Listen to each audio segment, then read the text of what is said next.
तो दोस्तों नमस्कार, आपका स्वागत है आपके अपने चैनल हिंदी हब में। तो आज दोस्तों हम पटाक्षेप नहीं होगा कहानी के प्रश्नोत्तरों पर चर्चा करने वाले हैं। ये कहानी दोस्तों हेतु भारद्वाज द्वारा लिखी गई है। तो इसमें से कौन कौन से इसमें से क्वेश्चन आपके बनते हैं, किस प्रकार के प्रश्न बनते हैं, तो सारे ही प्रश्नों पे दोस्तों चर्चा करेंगे।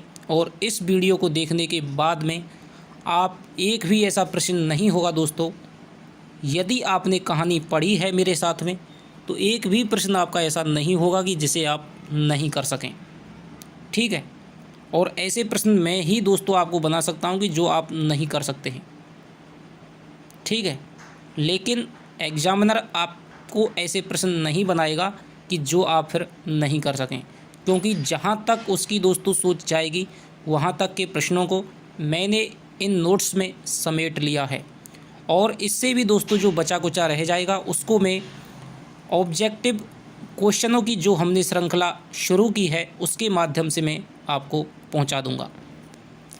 लेकिन दोस्तों इससे पहले मैं आपको एक बात कहना चाहूँगा कि आपसे ज़्यादा मुझे लग रहा है अभी तक कि आपसे ज़्यादा मैं मेहनत कर रहा हूँ। ठीक है, क्योंकि मैंने कई क्वेश्चन डाले, कम्युनिटी पोस्ट भी डाली हैं यूट्यूब पर, उसमें दोस्तों आपका 100% रिव्यू नहीं आ रहा है। ठीक है, ना तो आप पूरा वीडियो ही देखते हैं और ना ही आप लाइक करते हैं। मैं आपसे दोस्तों कुछ भी नहीं मांग रहा। जो कोर्सेज आपको 10-10 हज़ार में, 15-15 हज़ार में पढ़ने को मिल रहे हैं दोस्तों, वो मैं आपके लिए मेहनत करके लगन के साथ में आपको निःशुल्क दोस्तों पढ़ा रहा हूँ। नहीं तो गद्य की रचनाएँ केवल दोस्तों पढ़ा करके छुट्टी कर ली जाती है। ठीक है, उनके नोट्स आपको एक एक चीज़ लिखवा रहा हूँ, प्रत्येक दोस्तों वीडियो बना रहा हूँ, एक ही कहानी की 3-3 वीडियो बना करके आपको मैं इतना समझा रहा हूँ। फिर भी दोस्तों आपका जो प्रयास, आपकी तरफ से जो प्यार है, उसमें थोड़ी सी मुझे अभी कमी नज़र आ रही है। तो मैं देखना चाहता हूँ दोस्तों इस वीडियो को आपको कितना प्यार मिलता है। ठीक है, हमारे इतने सब्सक्राइबर हैं उसके बावजूद भी दोस्तों हमारी वीडियो है वो रैंक नहीं आती है। तो इसका दोस्तों कहीं ना कहीं कारण है कि आप अभी तक हल्के में ले रहे हैं। या तो आप अपने आप को हल्के में ले रहे हैं या फिर आप हिंदी हब चैनल को हल्के में ले रहे हैं। लेकिन मैं आपको दोस्तों बताऊंगा कि ये पेपर होने के बाद में आप ऐसे साथी जो मुझसे नहीं जुड़े हैं उनके भी यदि नोट्स आप देखेंगे तो आपको पता चलेगा कि जो नोट्स मैंने आपको बताए थे वही नोट्स उन्होंने भी कहीं ना कहीं से, उनको भी किसी ना किसी ने बताए हैं। तो ये बात दोस्तों मैं आपसे कहना चाहता हूँ।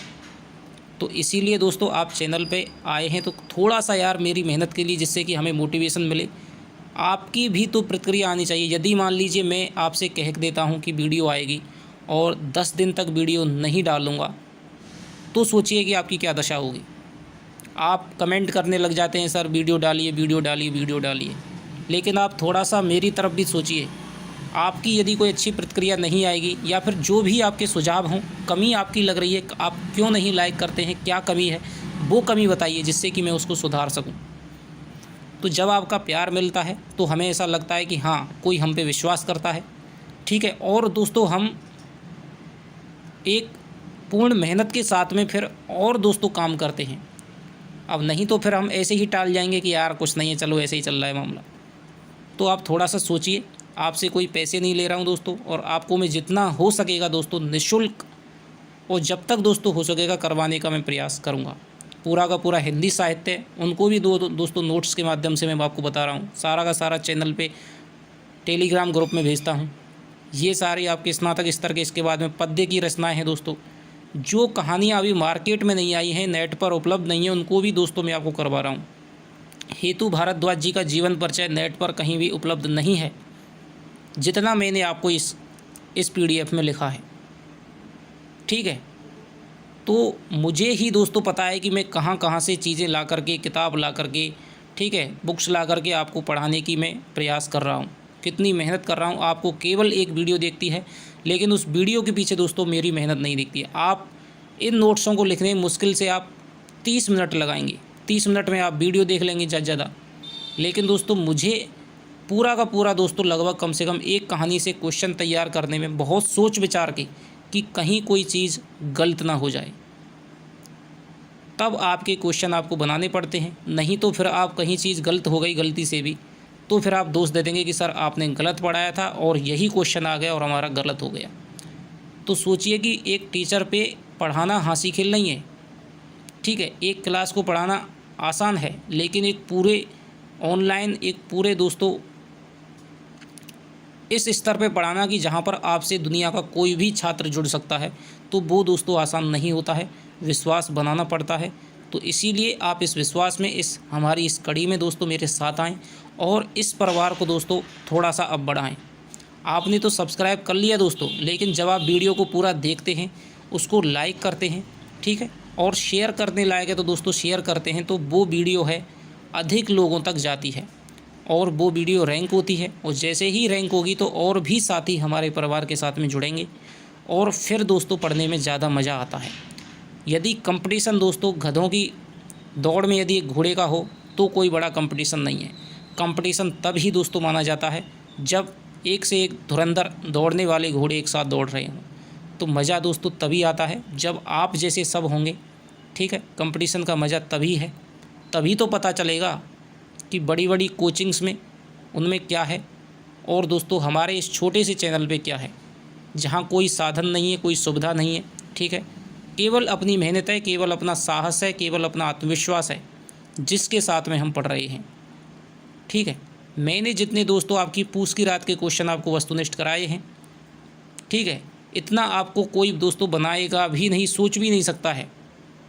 और मैं अब भी आपसे कहता हूँ, अब भी मैं आपको 100 क्वेश्चन और बना सकता हूँ, 500 क्वेश्चन भी बना सकता हूँ, लेकिन उसका दोस्तों कोई फ़ायदा नहीं है जब मैंने आपको पूरा का पूरा कहानी है वो पढ़ा दी है अच्छे से समझाते हुए। जब तक आप कहानी को नहीं पढ़ेंगे तब तक आपके लिए 1000 क्वेश्चन भी थोड़े पड़ेंगे। इसलिए कहानी को पढ़िए, उसके बाद में इस PDF वाली वीडियो को देखिए और उसके बाद में आप ऑब्जेक्टिव क्वेश्चन कीजिए। 3 वीडियोज़ यानी कि दोस्तों आपका 1.5 घंटे के अंतर्गत आपका 2 क्वेश्चन, यदि 2 नंबर आपके 2 क्वेश्चन आते हैं तो 4 नंबर आपके दोस्तों क्लियर होते हैं। तो इससे अच्छी दोस्तों कोई भी चीज़ नहीं है। तो चलिए आज की वीडियो है हम शुरू करते हैं। तो आशा है कि आप मेरे इस दोस्तों सहयोग को बढ़ावा देंगे और मेरी मेहनत है दोस्तों उसको आप हौसला देंगे। तो ये पटाक्षेप है दोस्तों। सबसे पहले हम इसकी विधा की बात करें तो विधा आपको बताने की ज़रूरत नहीं है, ये दोस्तों कहानी विधा की रचना है। अब हम दोस्तों हेतु भारद्वाज है उनका जीवन परिचय है वो पढ़ते हैं। आप हेतु भारद्वाज जी के बारे में दोस्तों ज़्यादा विस्तार से कहीं दिया नहीं रखा है। इनकी जो किताबें प्रकाशित हुई हैं उनमें ही इनके बारे में लिखा हुआ है और वो भी दोस्तों पर्याप्त नहीं है। लेकिन इनकी महारानी श्री जया कॉलेज, जिसे MSG कॉलेज कहा जाता है भरतपुर में, वहाँ पर इनकी किताबें चलती हैं BA में, फर्स्ट ईयर में, सेकंड ईयर में और फाइनल में। तो उनके पीछे दोस्तों जीवन परिचय है वो इनका दे रखा था और काफ़ी विस्तार के साथ में दे रखा था, ठीक है। तो अनेक जगहों से दोस्तों मैंने समेटते हुए आपको हेतु भारद्वाज जी का जीवन परिचय लिखाया है और जिसमें मुझे लगता है कि इसमें क्या इम्पोर्टेंट है, तो इसमें दोस्तों इनकी केवल इनकी रचनाएं इम्पोर्टेंट है, इनका जन्म स्थान कहाँ हुआ था और इनका जो मेन नाम था वो क्या था, ठीक है। कुछ ही दोस्तों इनकी चीज़ें हैं वो इम्पोर्टेंट है। इनका कार्यक्षेत्र क्या रहा है, कहाँ से थे और इन्होंने शिक्षा है वो कहाँ से प्राप्त की थी। तो चलिए देखते हैं कि क्या परिचय है। तो सबसे पहले दोस्तों इनका जन्म है वो 1937 में, 15 जनवरी 1937 में हुआ था। आपसे कभी नहीं पूछा जाएगा क्योंकि ये जो कहानी है दोस्तों, यहाँ से आपसे जो जीवन परिचय यदि पूछा जाएगा आपसे तो वो आपका चंद्रधर शर्मा गुलेरी का पूछा जाएगा। इसके अलावा आपका प्रेमचंद का पूछा जाएगा, उनसे दोस्तों पूछा जा सकता है। विजयदान देता है, उनसे भी एक आध क्वेश्चन आपका पूछा जा सकता है, लेकिन हेतु भारद्वाज जी से कम संभावना है, ठीक है, क्योंकि इनके जीवन व्यक्तित्व के बारे में अभी इतनी चीज़ें बाहर नहीं आई हैं। हालांकि एक राजस्थान से एक प्रतिभाशाली एक कथाकार हैं, ठीक है, लेकिन प्रेमचंद जैसा बहुमुखी व्यक्तित्व, गुलेरी जी जैसा बहुमुखी व्यक्तित्व, उनकी कुछ जैसे प्रसिद्ध रचनाएं हैं, ठीक है, तो ऐसा इनके पास में अभी नहीं है। 15/1/1937 से रामनेर, तो सबसे दोस्तों महत्वपूर्ण बात यही निकल के आती है, जो कहानी है वो रामनेर गांव पर केंद्रित है, ठीक है। तो रामनेर गांव में ही इनका जन्म हुआ था और ये रामनेर गांव है दोस्तों बुलंदशहर UP, ठीक है। अधिकतर लोग कह रहे हैं कि भाई ये राजस्थान से संबंधित है। देखिए इनका गांव है वो बुलंदशहर यूपी में है, उनका ही वहाँ पर जन्म हुआ था, प्रारंभिक शिक्षा वहीं हुई थी। लेकिन जो दोस्तों इनकी जो एमए की इन्होंने जो शिक्षा प्राप्त की थी और पीएचडी की जो शिक्षा प्राप्त की थी वो राजस्थान यूनिवर्सिटी से प्राप्त की थी। इनका जो कार्य क्षेत्र है वो राजस्थान ही रहा है। ये दोस्तों टीचिंग लाइन में आ गए और यहाँ पर ही इन्होंने टीचिंग कराई है। नीम का थाना सीकर में ये प्रिंसिपल के पद पर रहे हैं। ठीक है, तो शिक्षा है इनकी राजस्थान विश्वविद्यालय। ठीक है, मूल नाम हो गया इनका होतीलाल भारद्वाज। 1980 से 1993 में राजस्थान साहित्य अकादमी पुरस्कार से सम्मानित किया गया। 1980 में मिला और 1993 में मिला। कार्य क्षेत्र इनका राजस्थान रहा है। संपादन दोस्तों इनका समय माजरा, ये इनकी दोस्तों प्रमुख पत्रिका है। समय माजरा ये मासिक पत्रिका है, इतना आपको ज़्यादा डीप जानने की ज़रूरत नहीं है। तो समय माजरा, जब ये दोस्तों राजस्थान जनवादी लेखक संघ के अध्यक्ष बने थे तब वहाँ पत्रिका चलती थी मधुमती, तब उसका संपादन किया और उसको एक नया स्वरूप प्रदान किया था। पंचशील शोध समीक्षा अक्सर, तो ये इनके द्वारा संपादित पत्रिकाएं हैं। ये राजस्थान जनवादी लेखक संघ तथा राजस्थान प्रगतिशील लेखक संघ के अध्यक्ष रहे हैं। ठीक है, तो ये भी आपको याद रखना है। नीम का थाना सीकर में प्रधानाचार्य रहे हैं। भाषा की समकालीन शैली में लिखते हैं। इन्हें कहानीकार के रूप में अधिक प्रतिष्ठा मिली है। तो ये मुख्यतः दोस्तों कहानीकार के रूप में जाने जाते हैं। अब इनकी 2-3 इनकी कहानी संग्रह हैं, वो आपसे दोस्तों बहुत मोस्ट हैं। 3 कमरों का मकान, ठीक है, चीफ साहब आ रहे हैं और तीर्थ यात्रा, ये इनके बहुत ज़्यादा दोस्तों चर्चित कहानी संग्रह माने जाते हैं। ज़मीन से हटकर, रास्ते बंद नहीं होते, समय कभी थमता नहीं, छुपाने को छुपा जाता, बनती बिगड़ती लेकरन, तो ये इनके दोस्तों अन्य कहानी संग्रह हैं। इनका नाटक है आधार की खोज। शोध ग्रंथ है इनका स्वातंत्र्योत्तर हिंदी कहानी में मानव प्रतिमा। जब इन्होंने पीएचडी करते हैं तो दोस्तों आपको शोध ग्रंथ छपवाना पड़ता है। तो स्वातंत्र्योत्तर हिंदी कहानी में, यानी कि स्वतंत्रता के बाद की हिंदी की कहानी में जो मानव प्रतिमा है कि मानव की किन किन रूपों का है वो चित्रण किया गया है, तो उसका दोस्तों इनका शोध ग्रंथ है। इसके अलावा विभिन्न पुस्तकें, प्रवेश की चुनौतियाँ और साहित्य, संस्कृति और साहित्य, शिक्षा और सिनेमा, तो ये ज़्यादा दोस्तों इतना महत्वपूर्ण नहीं है। तो आपको ये 3 आपको कहानी संग्रह याद रखने हैं। इसके अलावा जनवादी लेखक संघ और राजस्थान प्रगतिशील लेखक संघ के अध्यक्ष रहे थे। ठीक है, नीम का थाना सीकर में प्रधानाचार्य रहे हैं। और सबसे जो मेन है दोस्तों वो है आपका समय माजरा, ये पत्रिका थी। और रामनेर गांव में इनका जन्म है वो हुआ है और रामनेर गांव पर ही इनकी कहानी है वो लिखी गई है। तो ये आपसे दोस्तों पूछा जा सकता है। अब बात कर लेंगे हम कहानी की। यदि दोस्तों एक आध 2 बात और इनकी निकल के आएंगी तो मैं आपको क्वेश्चंस के माध्यम से पूछ लूँगा। मैं आप चैनल पे आपको डालता रहता हूँ, ग्रुप में भी डालता रहता हूँ, तो वहाँ पर मैं आपको भेज दूँगा। ठीक है, पटाक्षेप नहीं होगा।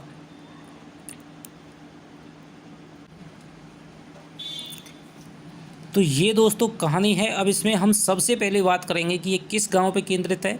तो आपसे पूछा जा सकता है कि इसमें रामनेर गांव है वो उस पर केंद्रित है। ठीक है, तो रामनेर गांव पर दोस्तों ये केंद्रित है, आपकी पटाक्षेप नहीं होगा। तो ये आप दोस्तों सबसे पहले याद रखेंगे। कहानी के पात्र कौन कौन से हैं, तो सबसे पहले दोस्तों जो पात्र है वो है इसमें मुखिया। ठीक है, मुखिया दोस्तों ठाकुर है, ठाकुर जाति का है और ये दोस्तों ज़मींदार है, सबकी ज़मीनों पे इसने कब्जा कर रखा है। ठीक है, और सब इसके आतंक से दुखी हैं। इसका जो पुत्र होता है वो होता है राम सिंह। ठीक है, तो इसको प्रधान बना दिया जाता है। ये दोस्तों 3 बार प्रधान बनता है। उसके बाद में इसका पुत्र है वो हो जाएगा आपके नाहर सिंह। ठीक है, तो ये आपका नाहर सिंह हो गया।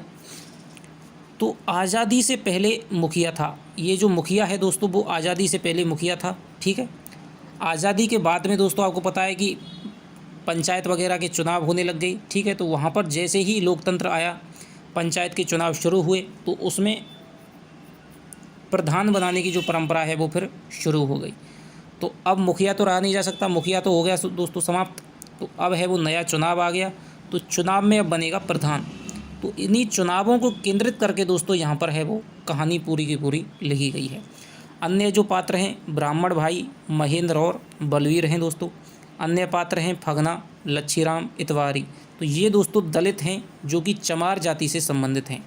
देखिए दोस्तों, हमें जो कहानी में शब्द आया है वही शब्द है दोस्तों हमें यूज करना है, ठीक है।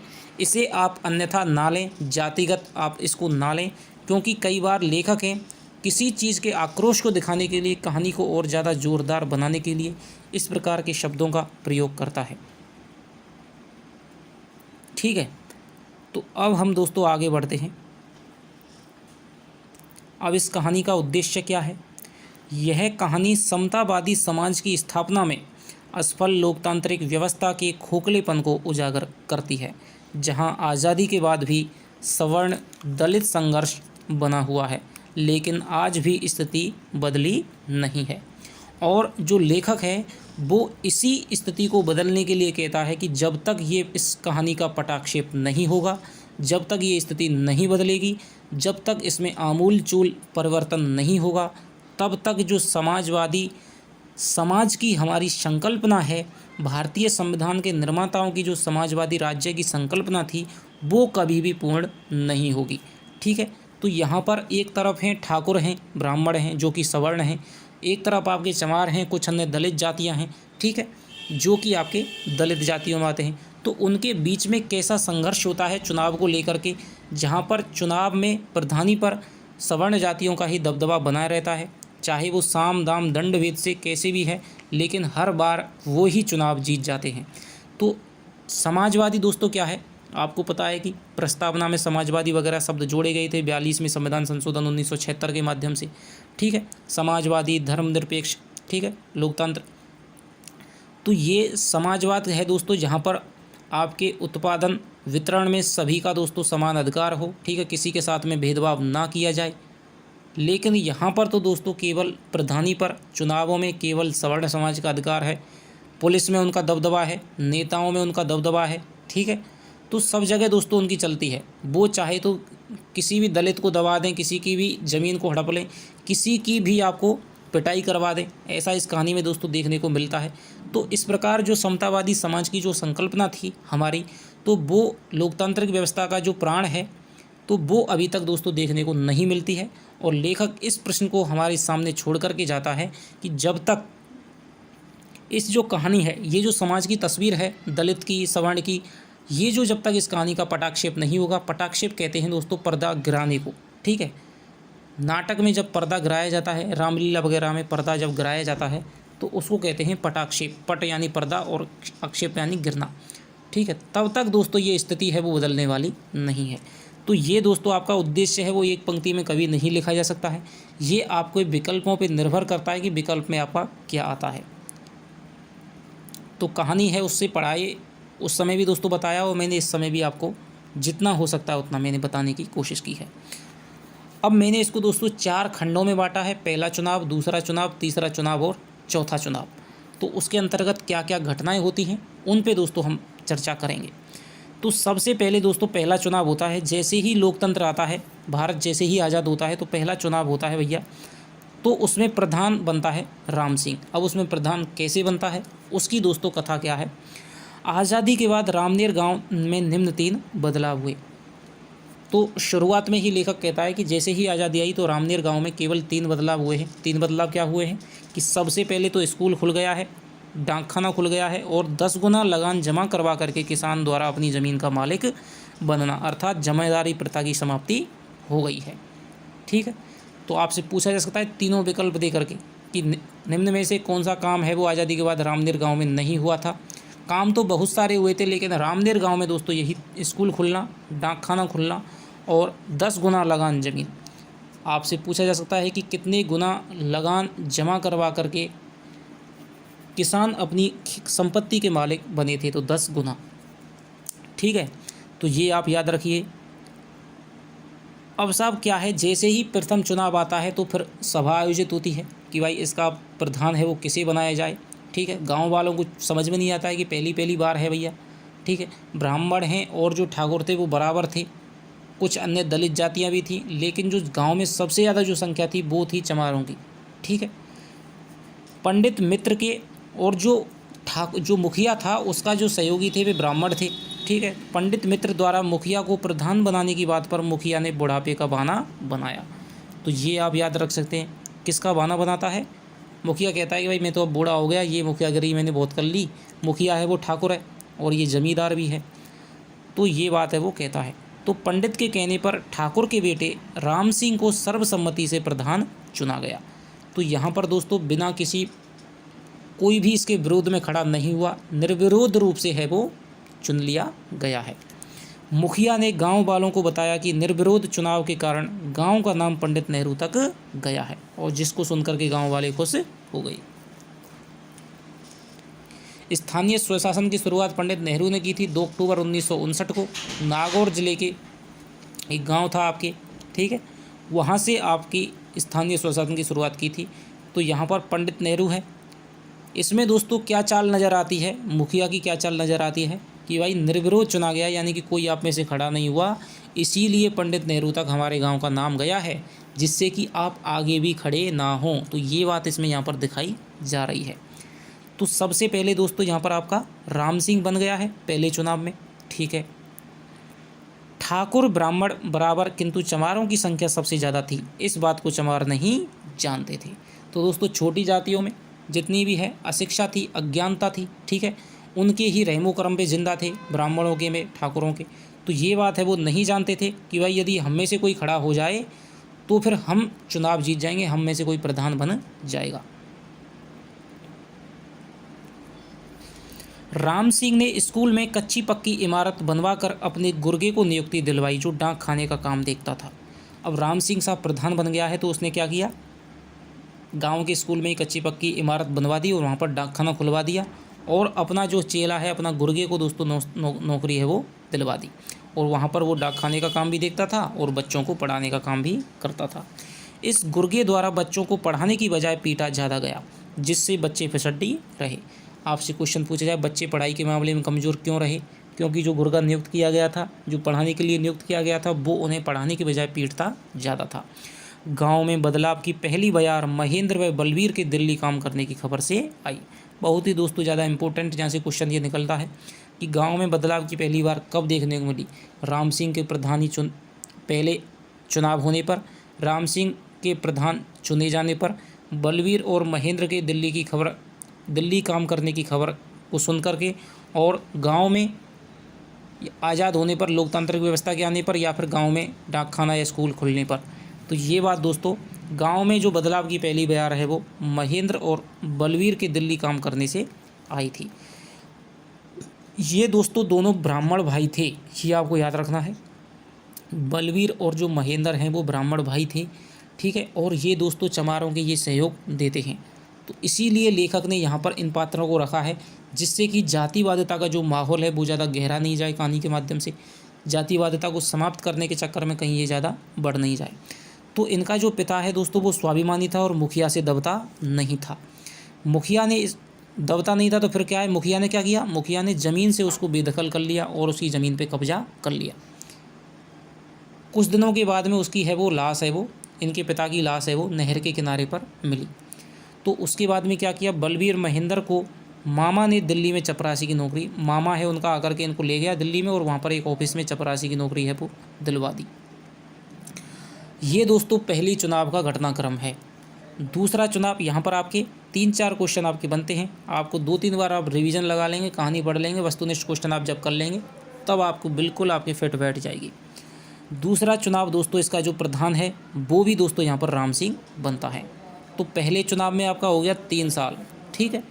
अब दूसरा चुनाव आ गया साहब, प्रधान आपका राम सिंह। महेंद्र व बलवीर ने सबके विरुद्ध जाकर फगना को चुनाव में खड़ा कर दिया। अब भैया महेंद्र और बलवीर हैं, जब उनका पिता था उनके विरुद्ध, तो महेंद्र और बलवीर भी उनके विरुद्ध थे मुखिया के।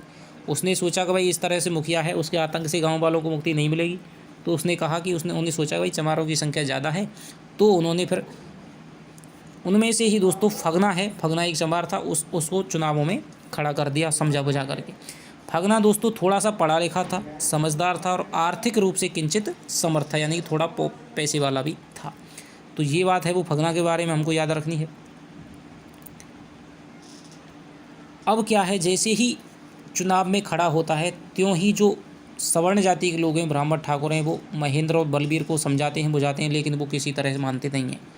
तो अंत में दोस्तों फिर ठाकुर है राम सिंह क्या चाल चलता है, राम सिंह कहता है दलितों से, कहता है कि यदि तुमने इस बार चुनाव में यदि मुझे वोट नहीं दिए तो फिर देख लेना। तो यहाँ पर उसकी गुंडेपन की हरकत है दोस्तों, वो यहाँ पर दिखाई देती है।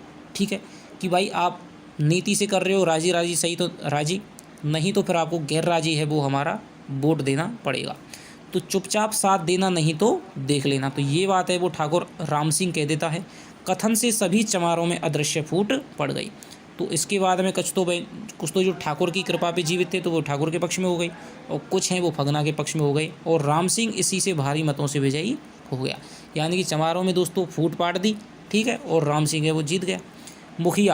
मुखिया ने तुम्हारे लिए तो आखिरी ही समझो, कथन महेंद्र बलवीर से कहा गया, खूब लानत मलामत की और दोनों को पिटवा दिया। जब चुनाव जितवा लिया गया तब मुखिया ने महेंद्र और बलवीर को बुलाया और कहा, हाँ भाई कहो क्या रही।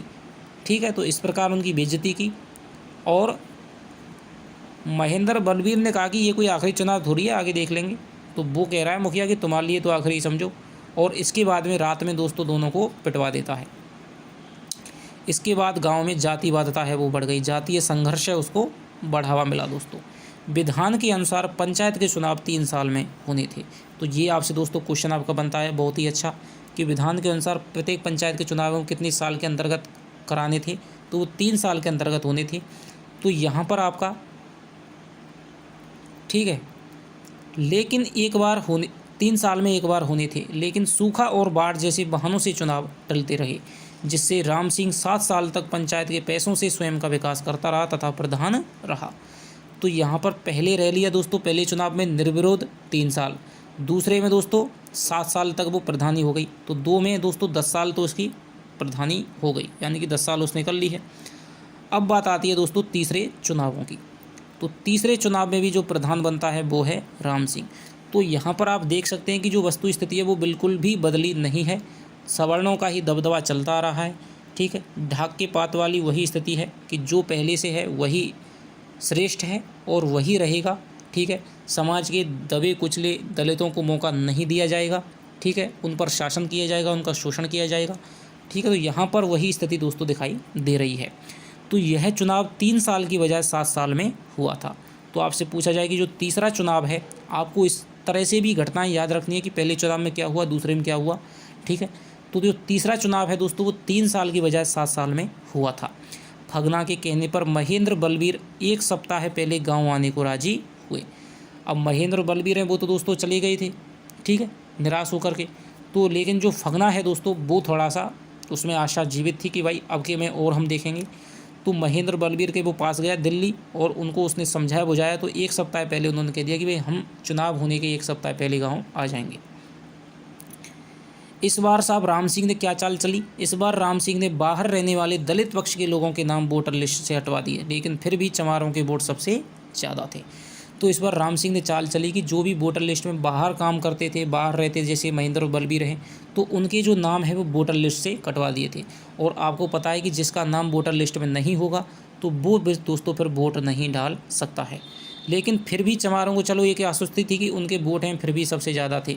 तो फिर भी दोस्तों राम सिंह का मन है वो भी मान नहीं रहा था कि भाई अब भी ये जीत जाएंगे। तो फिर उसने दोस्तों नई चाल चली।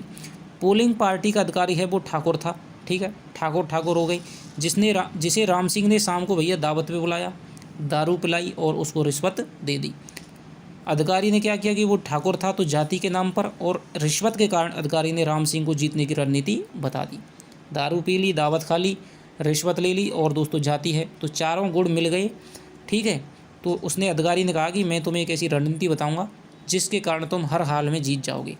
तो इस रणनीति के तहत फर्जी वोट डलवा करके शाम को सुबह जैसे ही चुनाव शुरू होते हैं, वोट मतदान शुरू होता है, तो दोनों को दोस्तों चाय के बहाने दोनों पार्टी के एजेंटों को बुलाकर ले जाता है। इसके बाद में दोस्तों जो राम सिंह है फर्जी वोट डलवा देता है, इतने की जितना कि वो जीत सके। उसके बाद राम सिंह 100 वोटों से जीत गया। तो यहाँ पर आपका दोस्त है, बहुत अच्छा क्वेश्चन बनता है कि राम सिंह कौन से चुनाव में 100 वोटों से विजयी हुआ। तो आपके तीसरे चुनाव में, यानी धांधली करके फर्जी वोट डाल करके विजयी होता है। इस पर फगना ने अदालत में चुनाव के खिलाफ रिट लगाई। तो कौन से चुनाव में के प्रति फगना ने रिट लगाई? तो तीसरा चुनाव। राम सिंह के धांधली के प्रधान बनने के कारण सवर्ण दलित संघर्ष है वो गहरा गया तथा गांव में अलग किस्म की जातीय राजनीति का उभार हुआ। तो इस तरह से दोस्तों जो गांव है, रामनेर गांव है, वो जातीय संघर्ष का और जातीय राजनीति का, गुंडेपन का, ठीक है, उसका अड्डा है वो बन गया था। जो फगना है उसने दलित नेताओं तक दिल्ली में पहुंच बना ली थी और जो राम सिंह है उसने सवर्ण नेताओं तक पहुंच बना ली थी। दोनों नेताओं को अपने गांव में बुलाते थे और सभाएं करते थे। तो इस प्रकार एक नई किस्म की जातीय राजनीति का उभार होता है। अब यहाँ पर दोस्तों 3 बार है वो राम सिंह प्रधान रह चुका है। आपसे पूछा जाए कि राम सिंह कितनी बार प्रधान रहा, तो 3 बार रहा था। कितने साल तक रहा था, तो पहली बार 3 साल तक, दूसरी बार 7 साल तक और फिर 3 साल तक, यानी कि 13 साल तक राम सिंह है वो प्रधानी करता है। ठीक है।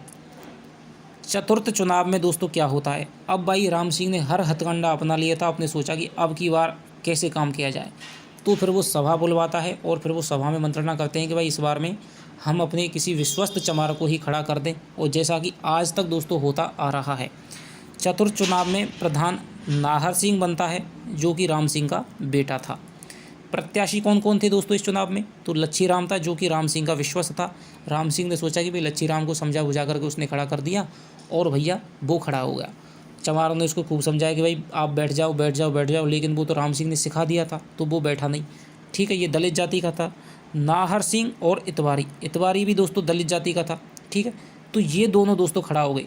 अब यहाँ पर आपसे क्वेश्चन में आ सकता है कि भाई फगना आ सकता है, तो आप फगना नहीं करेंगे, तो आप तीनों को याद रखना है। यहाँ से आपका बहुत ही अच्छा क्वेश्चन बनता है कि चतुर्थ चुनाव में निम्न में से कौन सा प्रत्याशी नहीं था या चुनाव में कौन खड़ा नहीं हुआ था। तो वहाँ पर दोस्तों आपको याद रखना है कि लच्छी राम खड़ा हुआ था और इतवारी, तो ये दोनों दोस्तों आपकी चमार जाति से थे। और जो नाहर सिंह है, राम सिंह ने क्या दिखाया कि भाई मैं तो अपनी तरफ से चमार खड़ा कर रहा हूँ, चमारों ने भी दोस्तों खड़ा कर दिया अपनी तरफ से। ठीक है, 3-4 खड़े हो गए, तो फिर 2-4 हैं वो समझा बुझा करके बैठा दिए।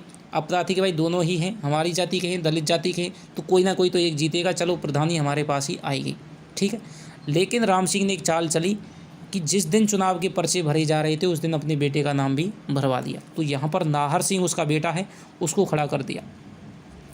तो इस तरह से दोस्तों 2 दलित हो गए और 1 सवर्ण हो गया। अब ठाकुर और जो ब्राह्मण थे वो बराबर थे, यानी कि चमार बराबर संख्या थी। तो जो चमारों के वोट थे वो तो दोस्तों बट गए और जो सवर्णों के वोट थे वो एक ही के पास आ गए, नाहर सिंह के पास। ठीक है, इसकी वजह से वो नाहर सिंह है वो जीत गया और अपनी दादा की परंपरा को बढ़ाता हुआ तीसरी पीढ़ी में वो गांव का प्रधान है वो बन गया था। जब तक इस नाटक का पटाक्षेप नहीं होगा तब तक समाज नहीं बदलेगा। तो जब तक दोस्तों ये समाज की जो ये स्थिति नहीं बदलेगी, और इसीलिए दोस्तों पंचायत के चुनावों में, स्थानीय स्वशासन में सीटें आरक्षित की गई थी, महिलाओं के लिए सीटें आरक्षित की गई थी, SC ST के लिए सीटें आरक्षित की गई थी। ठीक है, OBC के लिए सीटें आरक्षित की गई थी। इसी कारण से की गई थी क्योंकि समाज में दोस्तों शुरुआत से ही सवर्ण जातियों का दबदबा था और वो ही दोस्तों प्रधानी करते थे, सरपंच बनते थे, प्रधान बनते थे। ठीक है, और जो समाजवाद की जो संकल्पना थी वो पूरी नहीं हो पा रही थी, इसीलिए महिलाओं को 33% आरक्षण दिया गया था। ठीक है, OBC को आरक्षण दिया गया था। इस प्रकार आरक्षण है वो दिए गए थे। अब आपको पता है कि चुनाव में होता है तो एक बार आपकी OBC की सीट आती है। ठीक है, जनरल की है नहीं दोस्तों, OBC की सीट आती है। एक बार महिलाओं की सीट आती है। ठीक है, एक बार दलितों की SC ST की सीट आती है। तो इस प्रकार दोस्तों चुनाव हैं वो होते हैं। तो इस प्रकार ये दोस्तों उस लोकतांत्रिक व्यवस्था को उजागर करती है जिसमें हम ये बातें किया करते हैं कि भाई समाजवाद है, समाजवाद आएगा, समाजवाद लाएंगे, सभी समान होंगे, सभी किसी के साथ में भेदभाव नहीं होगा। और आज के समय में भी दोस्तों बहुत जगह ऐसी वस्तु स्थिति नहीं बदली है, जहाँ पर दोस्तों आप अपने गांव में भी देखते होंगे कि चाहे SC ST की सीट आ रही है, लेकिन फिर भी दोस्तों वो काम उन्हीं के अनुसार करता है जो गांव के धनवली हैं, जूते वाले हैं, पैसे वाले हैं। ठीक है, ये आप अपने गांव में स्थिति देखते होंगे। तो आज भी दोस्तों बाहर से ऐसा लगता है कि स्थिति बदल गई है, लेकिन अंदर से दोस्तों स्थिति वही है। हालांकि दलित है वो प्रधान बन जाता है, सरपंच बन तो जाता है, लेकिन वो एक कठपुतली होता है, वो उन्हीं के इशारों पे नाचता है, उनके खिलाफ है वो जा नहीं सकता है क्योंकि वो पैसे में बड़े हैं। ठीक है, जूते में बड़े हैं। तो ये दोस्तों स्थिति हेतु भारद्वाज जी ने यहाँ पर दिखाने की कोशिश की है। तो इस प्रकार दोस्तों ये 2 पन्नों में दोस्तों आपके ये क्वेश्चन है वो हो जाते हैं। तो आशा करता हूँ कि आपको ये वीडियो है वो पसंद आई होगी। इस वीडियो के बाद में दोस्तों आपको मैं टेलीग्राम ग्रुप पे है वो ये PDF है सेंड कर दूँगा। यदि आपने अभी तक टेलीग्राम ग्रुप ज्वाइन नहीं किया है तो फिर हमारे डिस्क्रिप्शन बॉक्स में दिए गए लिंक पे जाकर के आप टेलीग्राम ग्रुप है वो ज्वाइन करें। आशा करता हूँ कि आप मेरी मेहनत को थोड़ा सा दोस्तों सहयोग प्रदान करेंगे और आप इस हिंदी हब के परिवार को थोड़ा सा और विस्तृत करेंगे, जिससे कि हमें भी दोस्तों मज़ा आए पढ़ने में, आपको मज़ा आए पढ़ने में और मुझे दोस्तों मज़ा पढ़ाने में आए। तो चलिए आपसे मिलता हूँ नई वीडियो में दोस्तों, नई कहानी के साथ में, नए प्रश्नोत्तरों के साथ में। तब तक के लिए दोस्तों बाय बाय, जय हिंद, जय भारत।